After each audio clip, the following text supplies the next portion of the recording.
The Spark of Resistance. Women Spies in World War II. By Kit Sargent. Narrated by Corinne Davies. Prologue.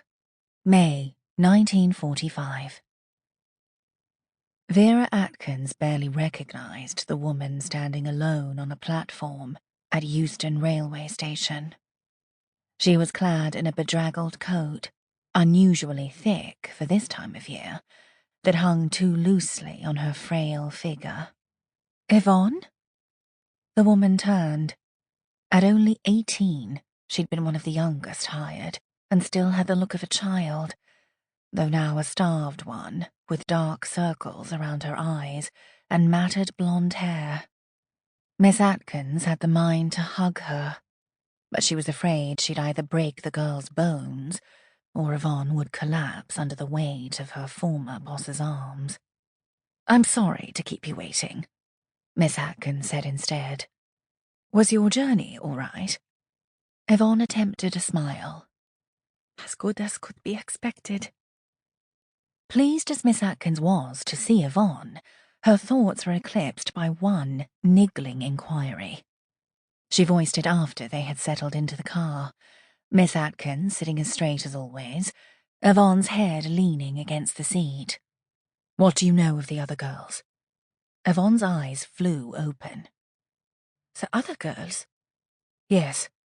Who else was with you?" Yvonne closed her eyes again, scrunching her face in recollection. "I saw Alice at Ravensbrook, and they said there was another British woman there, Lise, but she was in solitary confinement, and I never got a good look at her face. And I encountered Louise, Nadine, and Ambrosia at Saarbrücken, when I was taken there temporarily. I remember going into a prison hut and seeing them and thinking, the whole women's branch of F section is here." Miss Atkins mentally matched the code names with the real identities of her girls. Didi Nern, Odette Sansom, Violette Szabo, Lillian Rolfe, and Denise Bloch. Nearly 40 women had gone into the line of fire, and most of them, except Yvonne, were still missing in action. "I've been looking into it, but I was notified that there were no British females held at any concentration camp." Yvonne turned to her. "I never told them I was a British agent. I thought I would have a lighter punishment if they believed I was French. But I knew that Louise, Nadine, and Ambrosia felt differently." She shook her head sadly. "They were moved out of Togo the night before I was." "And what do you think became of them?" "I don't know," was Yvonne's terse reply. "I'd heard they were brought back to Ravensbrook, same as me, but I never saw them again." They arrived at Yvonne's father's house. Miss Atkins reached out, as though to touch her former employee's tangled curls, but thought better of it.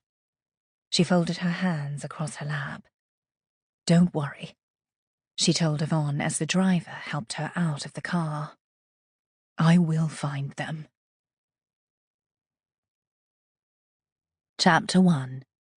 Mathilde. He moved through the crowded restaurant with the lithe limbs of a gypsy. Indeed, his eyes were as black as a Roma, though his hair was styled like a Frenchman's. Those dark eyes now focused on Mathilde. "Do you mind if I sit here?" He did a good imitation of a Parisian accent, but she could detect a hint of something else. "Not at all." Jeanne leaned forward, the décolletage of her velvet top dipping low. She patted her impeccably coiffed hair. "And you are?" "Armand Bonny." He glanced over at Mathilde, as if to weigh whether or not his perfectly French name fooled her. Mathilde stretched her lips into a thin smile. It was one of those dull evenings Sample complete. Ready to continue?